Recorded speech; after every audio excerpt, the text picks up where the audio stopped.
Hello, I'm Kim Russell, and welcome to Placemaking 101, Shaping the Spaces We Share. Together with the Center City Community Coalition, C4, and the Community Design Center of Rochester, we are pleased to present you with this exciting webinar that gives us an opportunity to connect and to learn together. At C4, we're looking to build a more vibrant city with all of you by providing social connection and inspiring civic engagement. This collaboration with the Community Design Center extends the reach of both of our organizations, amplifies our message, and gives us all an opportunity to learn how to shape a better Rochester and build a stronger, more inclusive community. Today, we have three speakers with us that are going to help us along that path. Maria Furgiuele, the Executive Director of the Community Design Center, will be talking to us about the foundations of placemaking. Arian Horbovetz, creator of the Urban Phoenix blog and podcast, will be sharing his travels throughout the region and showing us great examples of placemaking. Arian posted a great blog this morning, so be sure to check that out. Last but not least is Sean Dunwoody. Sean probably needs no introduction, as he's one of the big social influencers here in Rochester, and he continues to inspire me every day as I walk around the city and look at his great murals. Sean is here representing Hinge Neighbors. He'll tell us about that, and he'll also explain why people have to be the focus of any placemaking effort. Last but not least, I just want to thank somebody that has made this all seamless for those of us that are working on the project, and that's Monica at the Community Design Center. She has been the wizard behind the curtain. She's taught us all how to do this, and she's making this all work. So we couldn't have done it without her, and thank you so much, Monica. So Maria, I'll let you take it away. Thanks.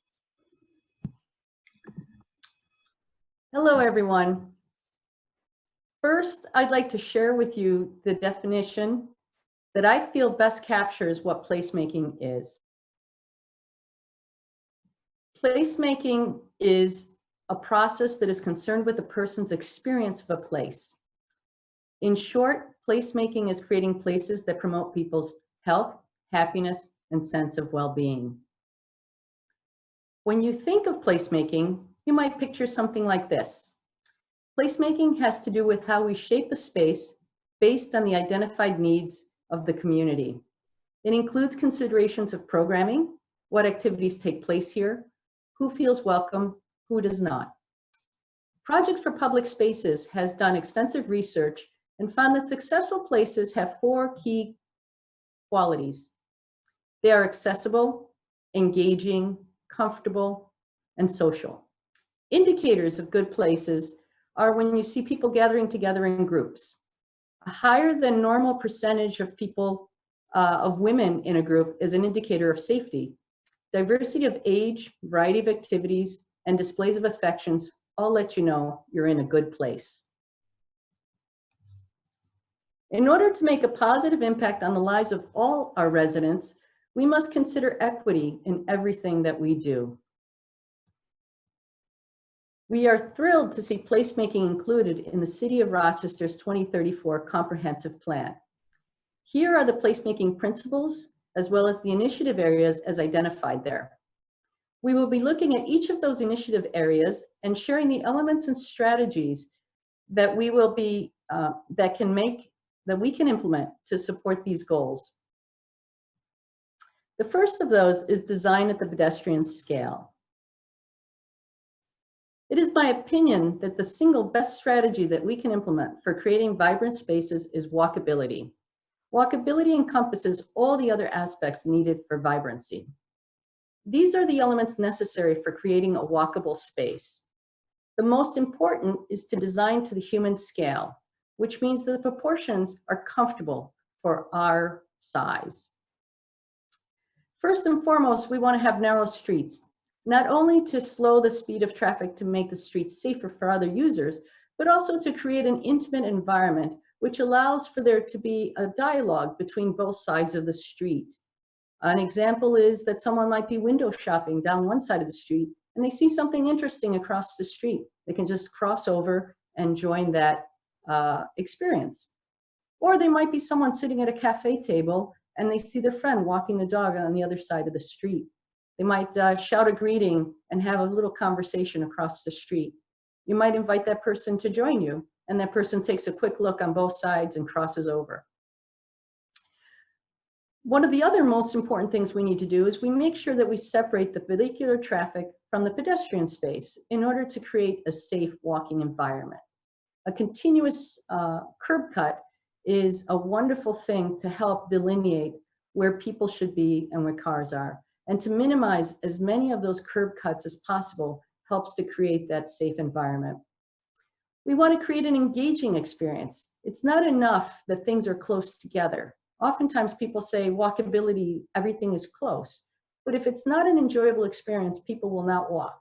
And so in order to create an engaging experience, you need to have a continuous street edge, which means that the buildings have to be shoulder to shoulder with little to no spaces in between. And that the fronts are transparent, which means that the storefronts, you can look into the space and see, wow, that restaurant's really hopping today. Or wow, there's some really interesting artwork in that gallery. And that they're permeable, which means that you're able to open the door and walk in and have that experience. We want to plan mixed-use neighborhoods and buildings where most residents can find all the goods and services that they need for their daily lives within walking distance of their homes. And lastly, we want to make sure that sidewalk is wide in order to provide places of rest, and also so that people don't have to jump off the sidewalk when they're passing on the sidewalk. If they run into a neighbor and friend, they can stop and chat. Or if you need a place to rest, you can sit on a bench and watch people go by. The next is create beautiful spaces.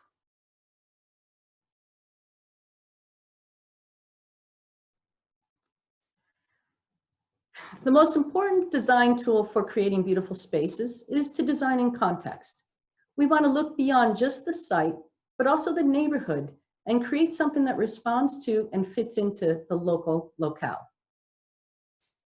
We want to build to the sidewalk, anchor your block corners, and fill in the missing teeth along the street. This provides that continuous street edge and helps to define your outdoor room. You need to add multiples of trees and lampposts in order to create a sense of continuity. Trees have the added benefit of providing shelter from the weather and shade. And lighting, of course, is critically important for people to have a sense of safety. And we want to use the building elements, whether they are windows and doors, balconies, or awnings, as well as the different types of materials that you use in your environment, on the sidewalk and on those buildings, landscaping and plantings, and of course, public art to help create visual interest. The next is provide diverse housing options. In order to encourage diversity, we want to create a variety of spaces that allow for anyone to find a way to fit themselves into the community and have a sense of belonging. Diversity is important not only in typology, which means different building types that exist in a neighborhood.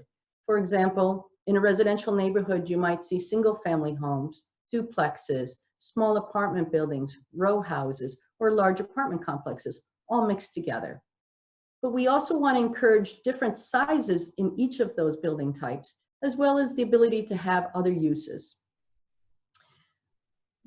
By allowing accessory dwelling units, we're able to bring more density into these neighborhoods without changing the character. And this also helps us achieve the critical mass that is needed in order to support the services that are desired in the community.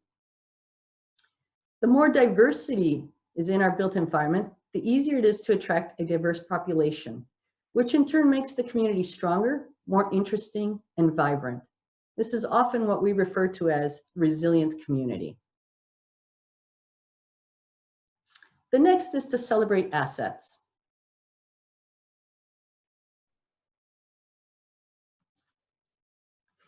When we think about celebrating our assets, we often think about the built aspects of our environment. But I believe the most important asset of any place are its people. Preservation not only applies to historic buildings, but also the scenic landscapes, the natural resources, the cultural amenities, and the green spaces and public infrastructure that exist in a place. We're very fortunate in Rochester to have a north-flowing river that goes to a great lake with a series of dramatic waterfalls in between. We have the historic Erie Canal and a wonderful inventory of historic buildings. We have a series of Olmsted parks and other green spaces scattered about our city. And our city is rich with museums, theaters, music and arts venues, as well as many others. We want to identify those resources and we want to build upon them in order to create this community identity. And that community identity then leads to this authentic space that just your community can claim as its own. The next is to strengthen multimodal travel.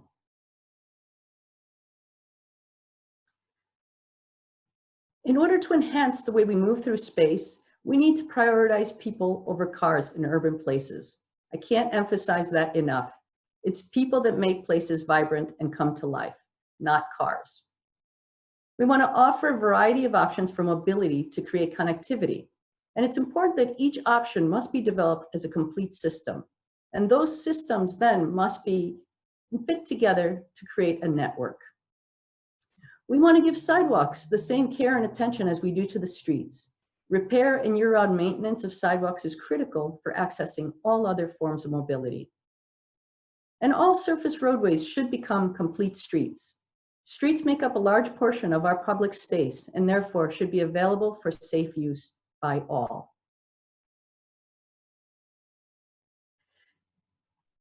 The public realm is the space between buildings that includes a public right-of-way. That's my simple definition of it. Here we see that that public space is almost exclusively reserved for cars. Complete streets are the streets designed and operated to enable safe use and support mobility for all users.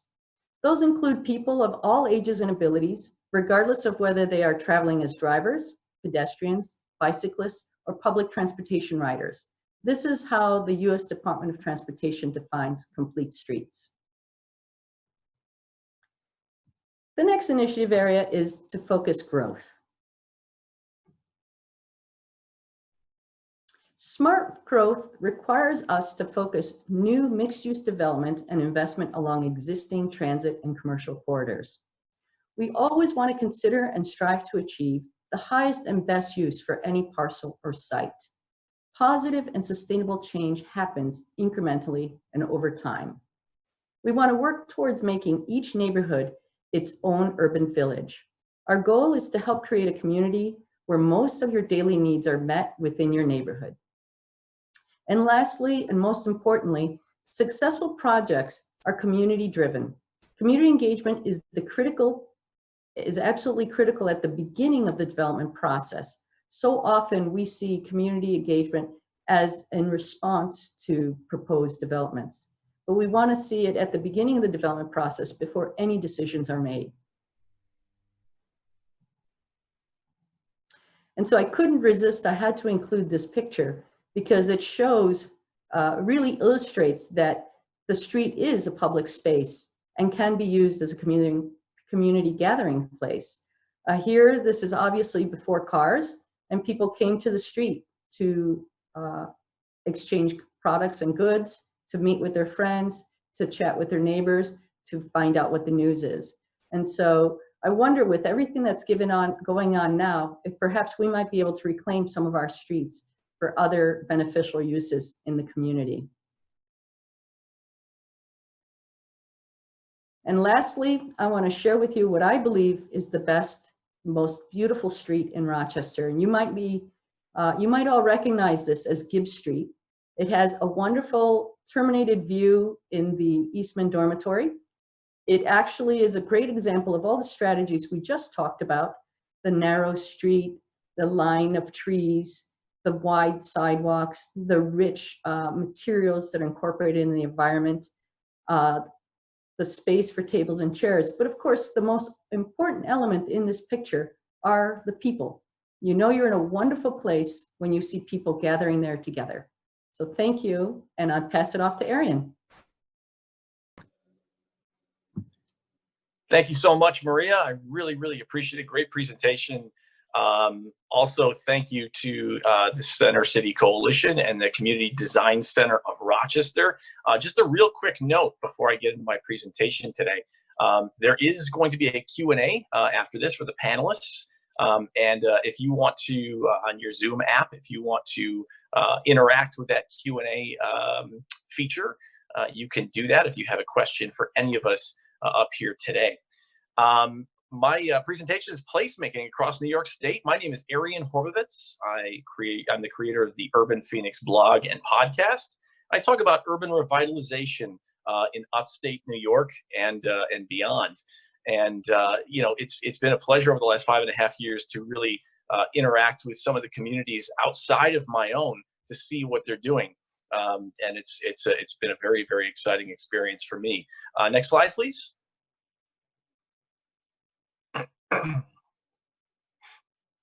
Yeah.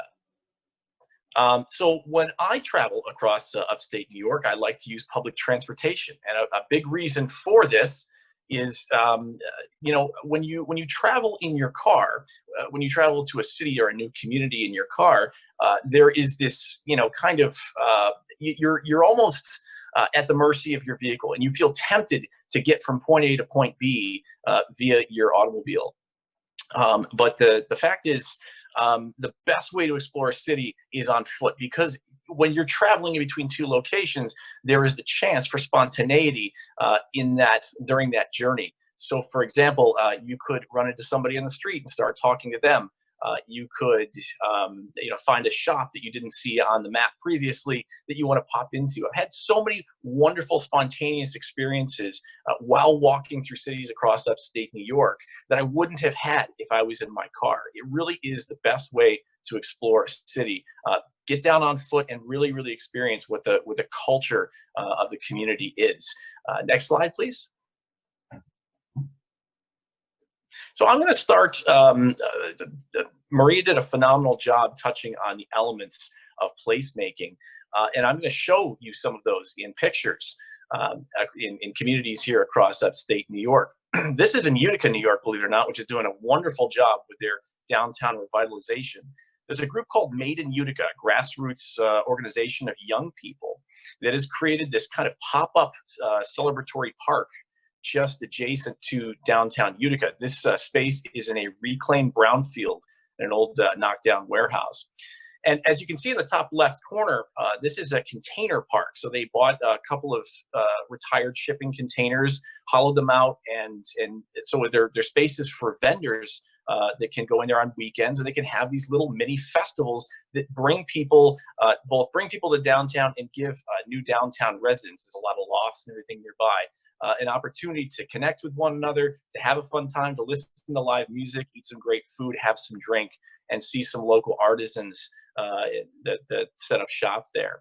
This is a great example of temporary activation. So not all activation, not all placemaking has to be permanent. This is on a year-to-year lease, so the city still has an opportunity to develop this space, but until then, this space is being utilized as something that brings the community together. This is something that's so important to understand, that this is really incremental placemaking. So the best part about this is, if there's a development opportunity in this space can easily be moved somewhere else in the city or scrapped altogether for something more permanent in the future.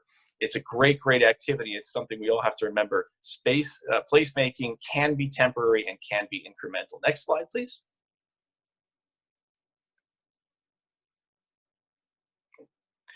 This is Schenectady, New York, and Schenectady has made a major investment in their walkability of their cities. As you can see in these pictures, the sidewalks at times rival the width of the road, which is really tremendous. It has really been the base, the foundation for the small business growth in that community. As you can see in the picture in the top left there, this is a pedestrian-only street called J Street, and it is lined with shops and cafes. It's a chance for pedestrians to get away from, for people to get away from the hustle and bustle of traffic and really experience a lot of these shops and cafes, kind of organically and quietly, feeling safe, protected away from cars. But as you can see, even the sidewalks that do flank the street here, they are beautiful, sweeping, inviting. They prioritize people instead of prioritizing cars, and that's really, really the key to any placemaking. You want a place where people feel comfortable and welcome to gather outside of automobile traffic, like Maria said, separated from automobile traffic. And that's been a huge, huge part of the downtown kind of boom of Schenectady. Next slide, please. As you can see, this is a picture in a snowstorm, actually, of downtown Schenectady, but you can see how vibrant that downtown is now. And a lot of that has to do with the walkable nature of that city. Next slide, please. Okay, this is Troy, New York, believe it or not. 10 years ago, this is a little street called River Street. And Troy, New York, 10 years ago was vacant, or at least this street was. There was nothing here. A couple of investors from Brooklyn that were priced out of Brooklyn decided they wanted to create that small, genuine Brooklyn vibe, or the Brooklyn vibe that used to exist in an upstate New York City. So they invested and led a small business kind of program in this community. And as you can see, this area has been completely revitalized. There are shops and cafes on either side of this little street. And every Saturday, they have the third largest, highest attended farmers market in New York State. Not bad for a city of, I think, 30,000. And it really is remarkable. It's fantastic. This is a great example of activation. So when you have a good space like this, you see how the buildings hold you in. They're very close together. They kind of hug the street, and some of the elements that Maria talked about. But it's one thing to have this space. It's another thing to activate it and get people interested in it that might not have an opportunity to come down and see it, or a reason to come down and see it. Creating this kind of vibe every weekend has been one of the huge pieces of the community revitalization of Troy, New York. As you can see here, we've got street musicians. On the bottom right, there's an art institute right down the street, and it is open for people of all ages and walks of life to come in and try their hand at some arts and crafts, which is really, really interesting. Next slide, please. This is Amsterdam, New York. Excuse me. Amsterdam is a place that, to be perfectly honest, is still struggling. It doesn't have a real strong revitalization effort. So I thought this was really, really interesting. The powers that be in the city decided that they wanted to create a what's called Riverlink Park here, as you can see in the top left corner. But adjacent to this park is a pedestrian-only bridge that crosses the Mohawk River. Amsterdam is basically cut in half by the Mohawk River, and previously the only way to cross the Mohawk was on kind of a busy expressway, not really a place that you'd want to connect with on foot. So the city not only built a pedestrian bridge, this is a pedestrian experience. This is an experience for people. So you can see, while it's winter in these pictures, you can see there's trees, shrubbery, and some beautiful design on this bridge that really welcomes you. It's almost like a little park that hovers over the Mohawk River as you're getting from one side of Amsterdam to the next. And there are plaques and little indications of the history. It kind of guides you through the history of Amsterdam, which is actually very, very rich. Most people don't know that. It used to be a wonderful place full of growth and activity. This bridge is the first step to kind of revitalizing the city energy again. And it's really, really worked. So as you can see, Riverlink Park on the top left there, that's just adjacent to this bridge. Next slide, please. That is the home for weekend concerts now. So previously, this space did not have any real kind of community center, a place for people to connect again and share their love of their community. Now they have that in abundance, and they do this every weekend in Amsterdam, New York. Next slide, please.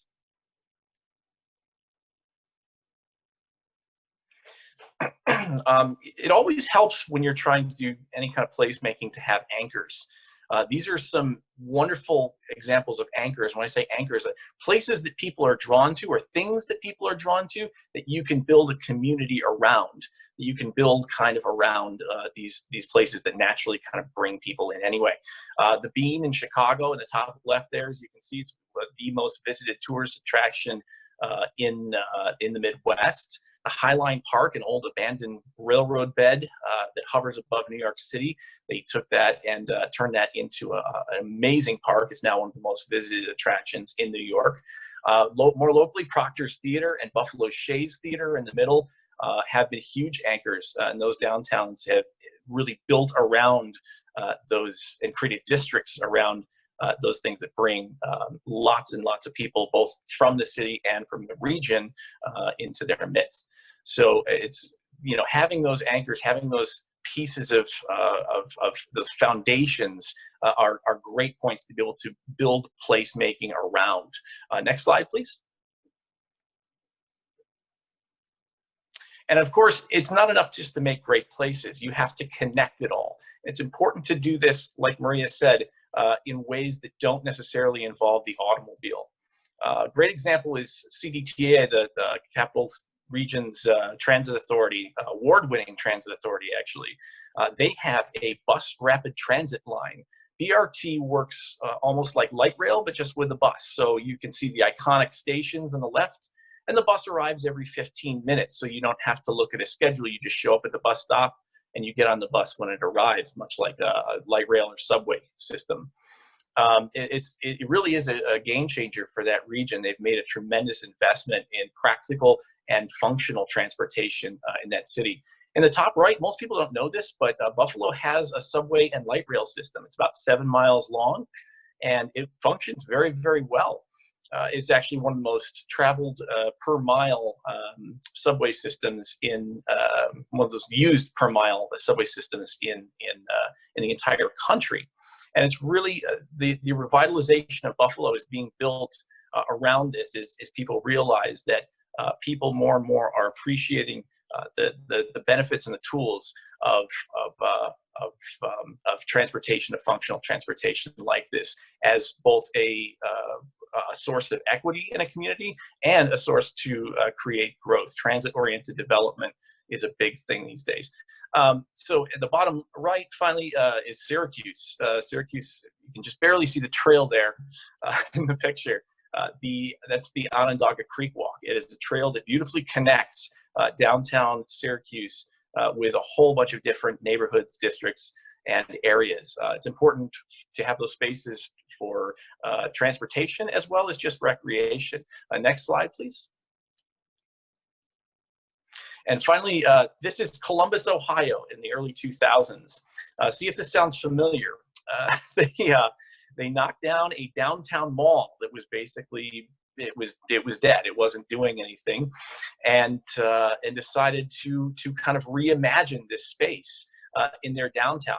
Keep in mind the buildings in the background. You're going to see that same view in just a second here, but it's going to look very, very different in the foreground. Next slide, please. This is what that space looks like now. Talk about a big difference. The city repurposed their downtown mall and created a beautiful slice of public space that is so flexible and can be used in a number of different ways. Parcel 5 has been used this way, here in Rochester as a space for performances. But of course, during the day, it's just a wonderful place for people that work in the offices adjacent to this to enjoy their lunch break. This space welcomes 1 million people a year, and it is has been kind of heralded as one of the foundations of a tremendous rebirth of Columbus, Ohio, a rare Rust Belt city that's actually seeing a growth in population right now. Just fantastic to see. What amazing example, maybe the ultimate example of space repurposing, especially in the Midwest. Next slide, please.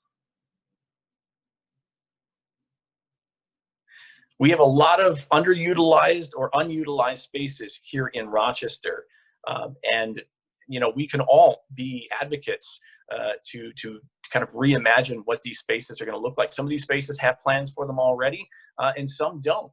So, be active out there, speak up, and talk about what you would like to see in your community, so that we can all take that next step into the future and create great spaces and great places here in Rochester and beyond. Thank you so much, everybody. I'm going to turn it over to Sean Dunwoody. And real quick, before Sean comes on, Sean is especially special in my heart. He married my wife and I, so I will always have a loving affinity for Sean, not just for his work, but for who he is as a person. Thank you so much, everybody.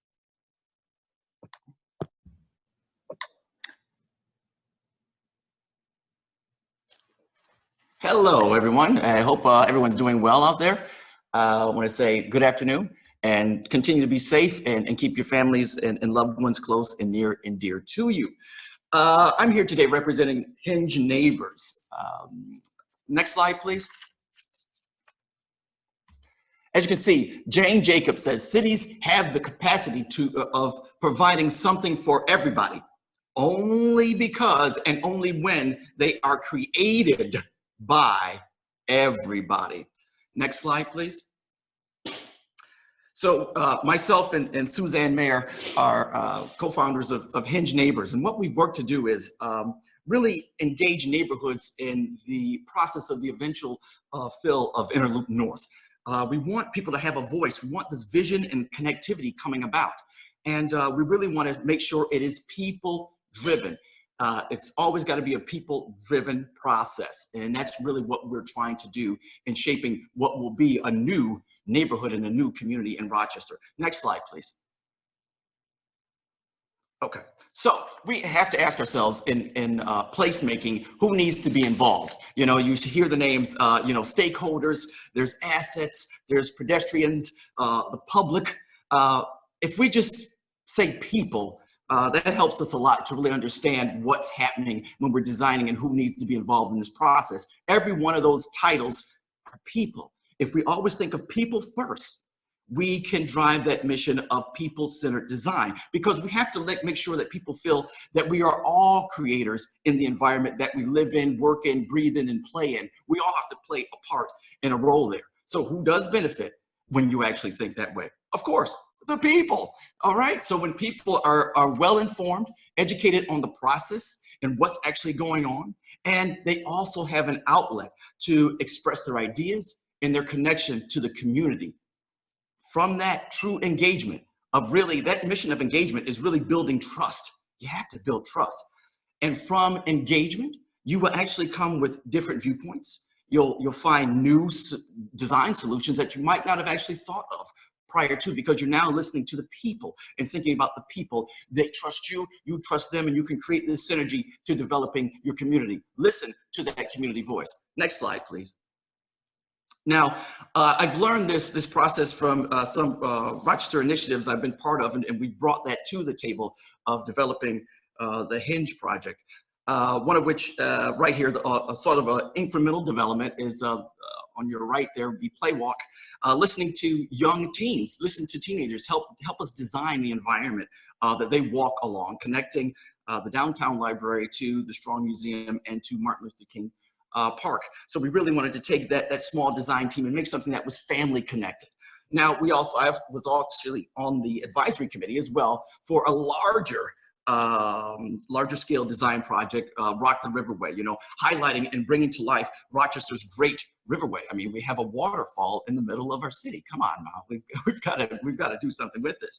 So with this, we had a lot of community input, and the advisory committee themselves, we all decided that it was best that we really get engaged. So we went out to block club meetings, we went to tenant meetings, we went anywhere we could to get input. We went to the streets, we went to where we could really find out where people were and what they were really thinking about.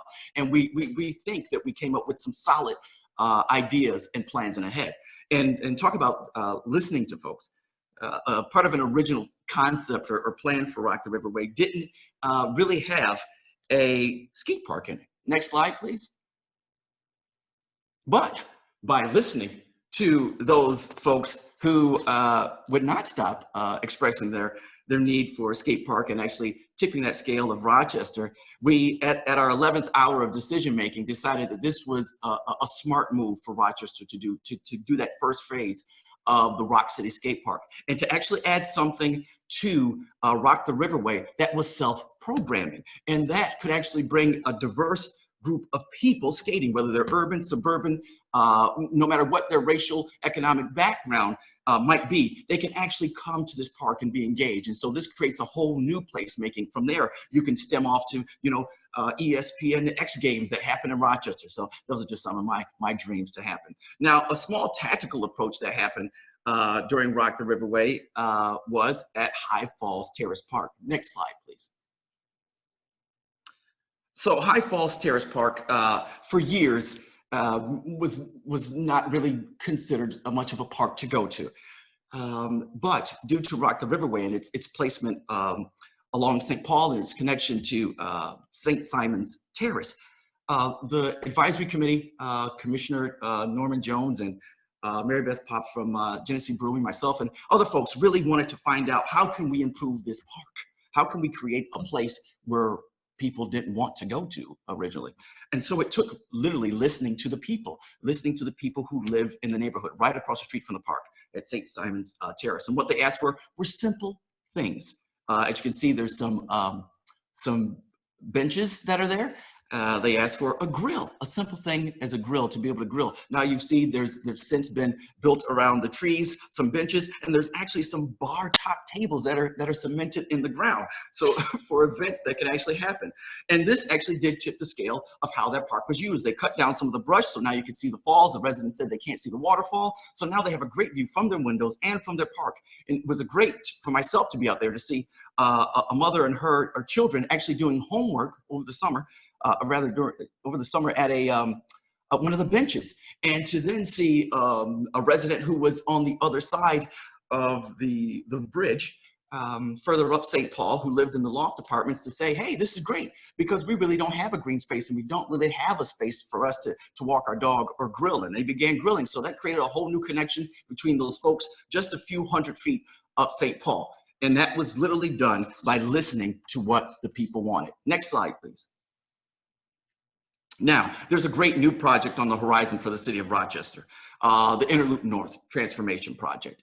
And this is where Hinge is really wanting to step up and work with all the parties at hand, Bergman and the city, to really bring the community voice together to actually help shape this new neighborhood that will happen here in Rochester. Next slide, please. Here's a view of what I like to call the moat, one side of the neighborhood and the other side of the neighborhood. We have two neighborhoods that are separated. Social, economic, and age differences vary. And in this new life, this new neighborhood, we have 21 acres to build upon. And so this is really the time. This is really the time when we really can employ all our principles, and as Maria talked about, and our practice, that Arian talked about, and now we can perform. We can actually do these things that we have learned and employ all those placemaking skills and visions to create this new Rochester. Next slide, please. So what do we know about the people that surround this area? Next slide, please. We can see its breakdown is 45% Black, 35% Hispanic, 30% white, 16% other, and 3% Asian. Next slide, please. We can see the age breakdown here. And we can see one of our largest populations are the 5 to 19-year-olds. So when thinking about the future of this new neighborhood to be constructed, this new place to be put on the city's map, is to really think about, how do we design for those folks, those 5 to 19-year-olds? Those are going to be the ones who are going to be living in that area. How do we actually take into consideration their thoughts, their visions of how they want to operate 25, 35, 45 years from now in that space? It's really something to consider when we're thinking about community engagement. We also want to engage the young people. Next slide, please. We can take a look at here at our income.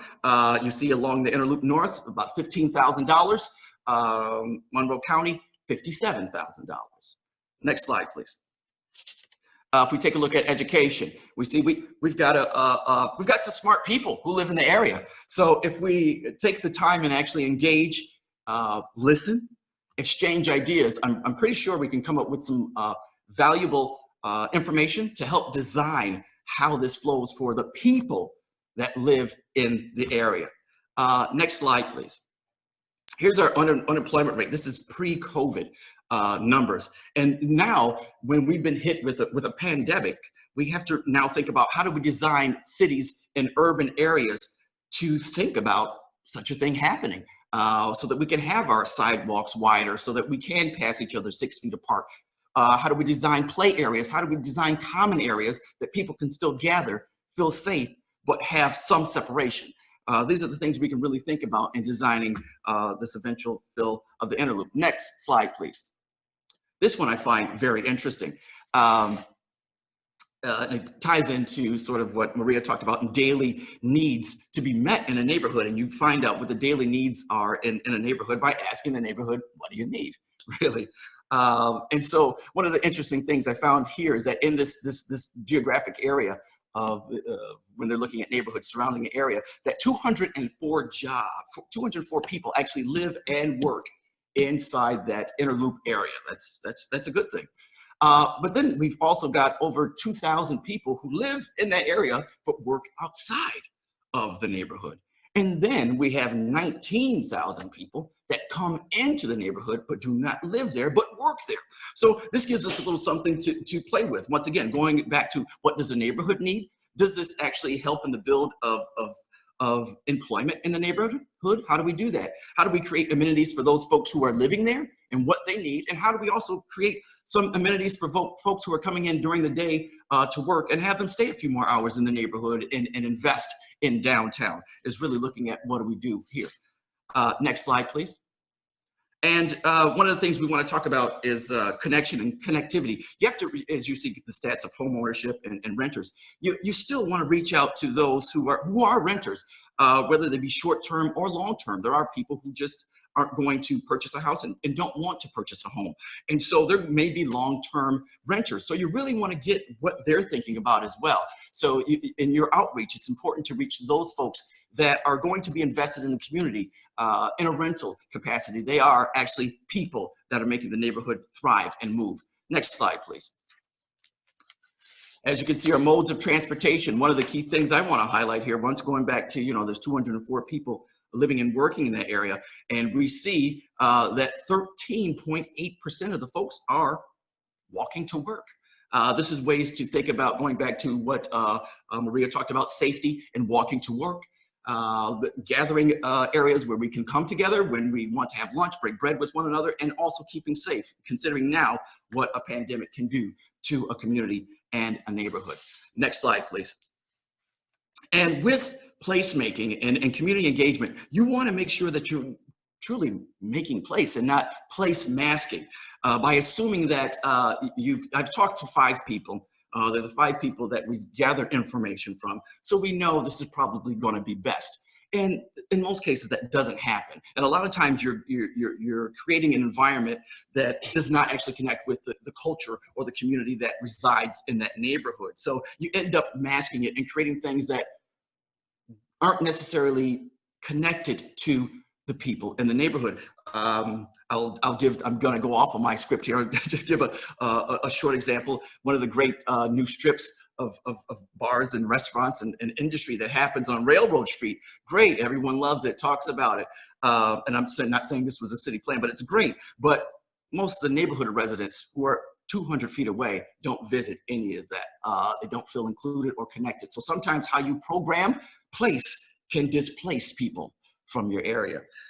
So when we're actually engaging with folks, you want to honor the culture of those neighborhoods. You really want to understand what's going on. You want to be inclusive in thinking about economic growth and how you can support the neighborhoods. A lot of times with engagement, in particular with eventual inner loop north fill, folks are saying, well, what are you going to do in the neighborhoods now that are next to the inner loop? We know you want to build a grand project in the center, but how can you help the neighborhoods now so that we have a fluid connection between the new build and neighbors and residents who have already been in the neighborhood? So we want to have that, and with that, you've got to have that connectedness between the people, community residents, and businesses, both the people and the people who own businesses. They need to be at the table and also having cross conversations with one another to actually help build this community. Because you want to be able to create community identity together so that the community can grow and prosper. And, you know, try to make beautiful spaces for all, no matter where you live, your socioeconomic background, you know, whether you have 2 dimes to rub together or, you know, $2 billion to rub together. People love beautiful spaces. So give people beauty. And remember, it is always about the people. And there also has to be a way to find, we also have to have a government and private sector collaboration as well, so that they're talking and everyone's communicating to actually create this place for the people. Next slide, please. I please encourage you to check out our survey at Hinge Neighbors. Take our survey, you'll find out some more information, Hinge 101. Please visit the Interloop site, the official Interloop site North, and take their survey. This is going to help us create and build the new Rochester that we all want to see and are hoping for. Thank you so much.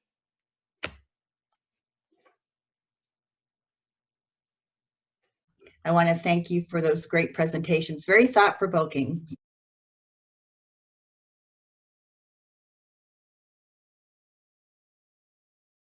A lot of questions coming in about how better to be engaged.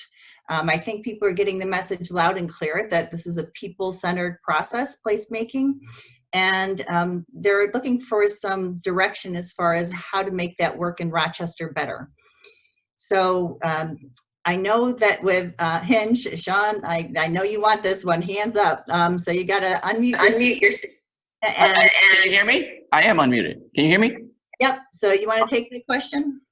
I'll take it. I'll make some suggestions. I mean, nothing's ever solid, you know, and when you first go into a community, people like change, but they don't want change. So sometimes if you're coming in with your brand new spanking development or idea, you tend to get pushback, and the people start to feel as if you haven't actually engaged or spoken with them about this to even give them the opportunity to say no, and then make a resolve and say, okay, this is pretty cool.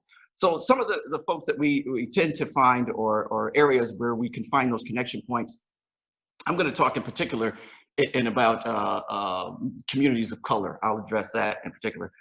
So if you look at areas like if you're going to your churches, you've got a built-in system of people who are there, who understand what's going on, they visit, and that's a great way to actually connect and get the word out as well. So you have that system still works from the pulpit to get people engaged in that community process. Once again, I think young people are very valuable, and how that's done, engaging with your school districts, your school areas, to get their say and what needs to really happen there, and non-traditional ways. Sometimes you literally just have to get out and walk the street and talk to people and get people to really think about what's going on and have them engage with you that way. You know, most people aren't going to take surveys. Most people aren't going to be online. Most of the people that you're trying to reach are usually sitting on their porch and haven't gotten many reports about what the city's doing. And when they get the little card about the meeting place, we toss that to the side. And when you go to those meetings, you usually have the same, 12 people and the stale pizza, and that's how it goes. So, but that's not really checking. That's just checking the box. That's not checking the people. So with that, you have to have those tactical on the ground movements. It takes more time. But it builds trust. I know probably a lot of you in development and doing that in city agencies, but that's one of the issues when you go to speak to the people in the neighborhood. They're like, oh, okay, here's another project that's going to take 20 years and it's never going to get done, and we're not going to have anything happen. But through actually talking to people and letting people know that you are people concerned with people is what I suggest. Number one, just hit the streets and talk to them. Hope that answered your question. Great idea. And Maria, do you want to just maybe pop in with a little bit about a charrette process and how that might be a good way to engage? Sure. Well, in response to Sean's comments, on the other side of the table, when you're at the decision-making table as a group, you need to decide and look around, take an honest look around to see who's not there, who's missing from that table, who could provide critical information. That's something that you have to be very intentional about. The other thing is, as we're setting meetings and trying to do outreach, we have to understand that you have to go to where the people are, as Sean was saying, and find different ways to be able to talk to people. To just put an invitation out there and say there's this webinar and come participate, or come to this meeting, doesn't necessarily work for most people. But in regards to the charrette process, we really believe the charrette process is a wonderful way to have an in-depth, what I call blank slate engagement process, which is we're not asking the community to respond to any decided projects or proposals, but we want to get people's information. We want to start to build the relationship with the community to exchange information. They will, the community stands to benefit because we create a platform for sharing information. They can gain information about the processes and procedures, and they can in turn share their hopes and dreams for their community. So oftentimes we think that it's a one-way process. We just can't ask people what they want and give it to them because there are a lot of limitations. But the foundational aspect of charrettes is to build the relationship, again, to have that trust, which does not happen easily or quickly, and to have this continual exchange of information going back and forth. And that will allow the community to actually choose for itself what it likes to see, and to allow the city to respond by being able to do what it's able to do within its capacity. Great. Whoop. Sean, go ahead, Sean. I just want to stress another thing that I didn't mention there, but I think, you know, through development and Hinge and working with Suzanne and everything is transparency. People appreciate transparency. So if you actually, so with that, you've got to educate people along the way, and you have to keep telling them what you're doing, and you have to keep telling them again, and you're going to have to tell them again, and you're going to have to tell them again, and you're going to have to tell them again, and you're going to have to tell them again. So you have to really be transparent in your approach and what you're doing. And that really helps to build some trust, is being transparent, so people can actually see what it is that you're doing. And it's not you've done something behind a closed door and now look at this, you know. That's really it, being transparent. Go ahead, Kim. All right. Got other questions here that are talking about development in a post-COVID world. And I know that you addressed a little bit of that in your presentations, but who would like to give some examples of how they might see that happening here in Rochester? Arian. Yeah, I think that's the elephant in the room, right? That's the thing that we're all talking about. One thing I will say is that, you know, places like Rochester are going to be, I think, moving forward. I go to a lot of small to mid-sized cities here in upstate New York, and I talk about what's great about those places. And I think something that we have here, you know, where I live, I am literally about a fifth of a mile away from a beautiful nature trail network here in Brighton. And then I am about 2 miles away from downtown Rochester, from the hustle and bustle of everything that's there. And, you know, if you're in a large metro area, you don't have that luxury. So, you know, I say luxury, I think, you know, we have the level of density that we have, I think, will be sought after now in this kind of post-COVID world. You know, as I think Rochester has something like downtown Rochester has something like 6,000 people per square mile, whereas New York City is like 25,000 or 25. There's some insane amount, but you know, so it's that kind of approachable density that we have here in upstate New York, in our upstate New York cities, I think is going to, you know, really be a kind of a coveted asset going forward, where people can still get their urbanity on, but they can also connect with nature quickly and easily. They can still have enough space to be able to move around their communities. I think we have that in abundance here, and I think that's only going to be an asset for our community and communities across upstate New York going forward. Great, thank you, Arian. Can I say something? Sure. I think if we look at downtown Rochester, really considering how our streets are designed, I think, and this is just me personally, in the COVID situation, I think we really need to look at how our sidewalks need to be wider on certain streets. And I'll take in particular Clinton downtown next to the bus terminal. Many people stand and gather there. There's agencies there. And so they're crunched up together during this COVID crisis we got going on here. I mean, there's 50, 60, 70 people gathered on a corner. It's a social, that's what they want to do. So now what has actually happened is they've had to put barricades literally on the sidewalk so no one can stand on the sidewalk. So now people have to walk into the street. So I think looking at pandemic design, let's really think about where the people are gathering. Once again, you're at a transit center, you need to, and people are gathering next to the store, expand that sidewalk, look at those areas where people are actually shopping and going and gathering, and look at ways to keep them safe moving forward. That's what I just wanted to talk about. Thank you. Great. So there's a lot of people that think making some of these changes are really expensive, and especially in these times of post-COVID where we're going to be looking at tighter budgets. Are there ways through maybe tactical urbanism that we can try some of these concepts out without having to invest a lot of money as a city? Maria, you want to take that one? Sure. Yeah, actually, tactical urbanism is an amazing tool to be able to test things. Right? So it's inexpensive, it's temporary, and almost any large scale, not necessarily large scale, but any project we can, that might lend itself to a testing environment, we should do tactical urbanism.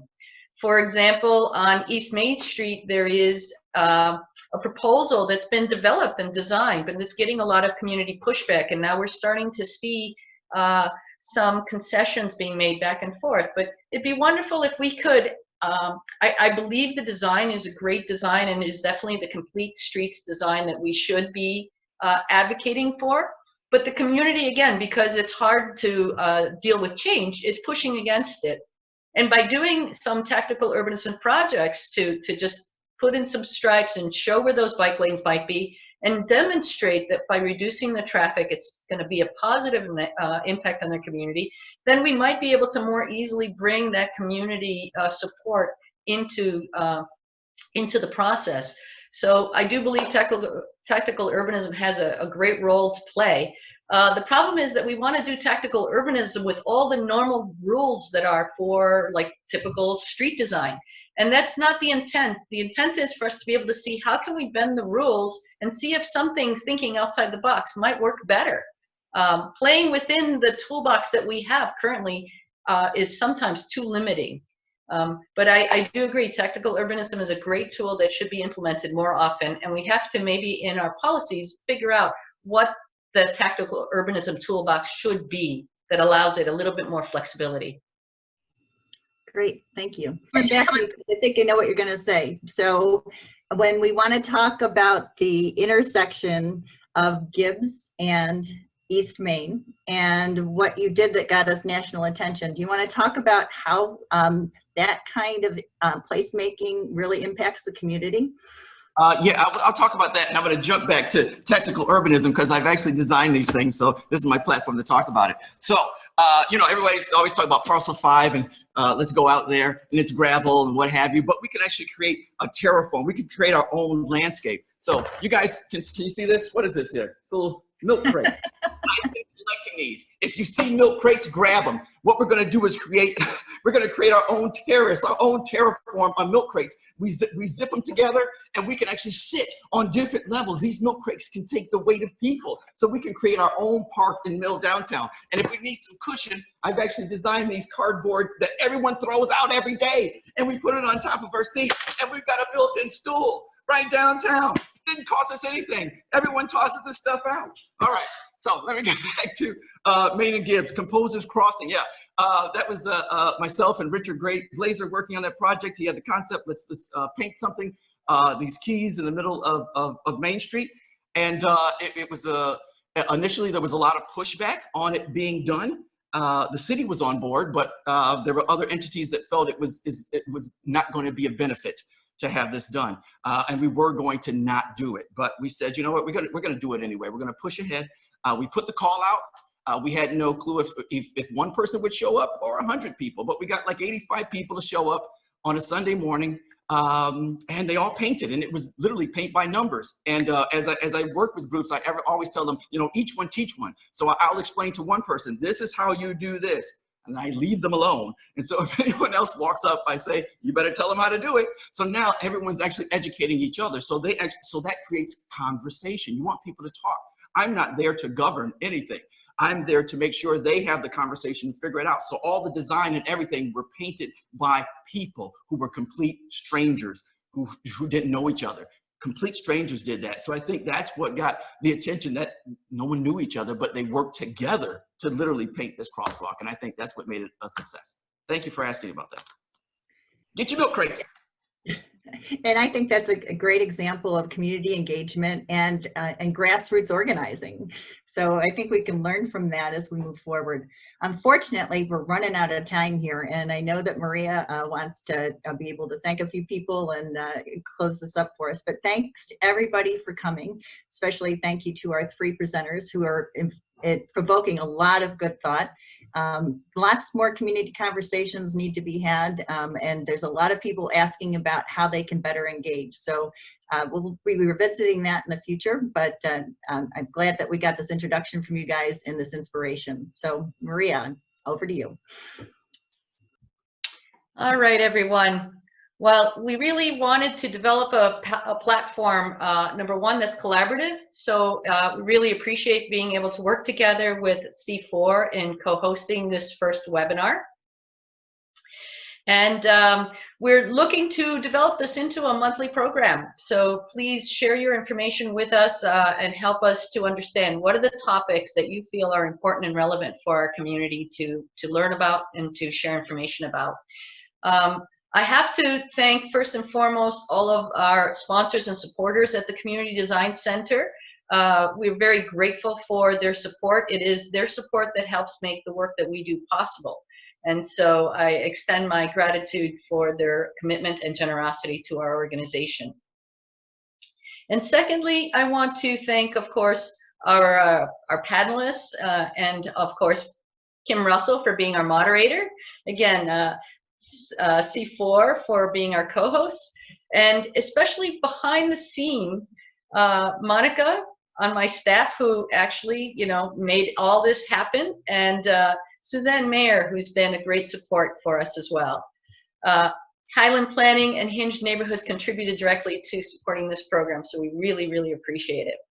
And lastly, I want to have you stay tuned, save the date. Our proposed next event is May 20th. And it is Jason Haremza and Mali Galdiso are looking to work together with us for a presentation that's called Behind the Curtain, How the Public Can Better Engage the Land Use Process in Rochester. So this is a topic that will be, I think, really relevant for helping the community understand how do we approach our local government, what are the different roles of the various agencies, and when I have an issue, who do I need to go to be able to resolve that issue. So we look forward to that presentation. Looking towards the future, please save that date, and you'll see more about it as we promote that event.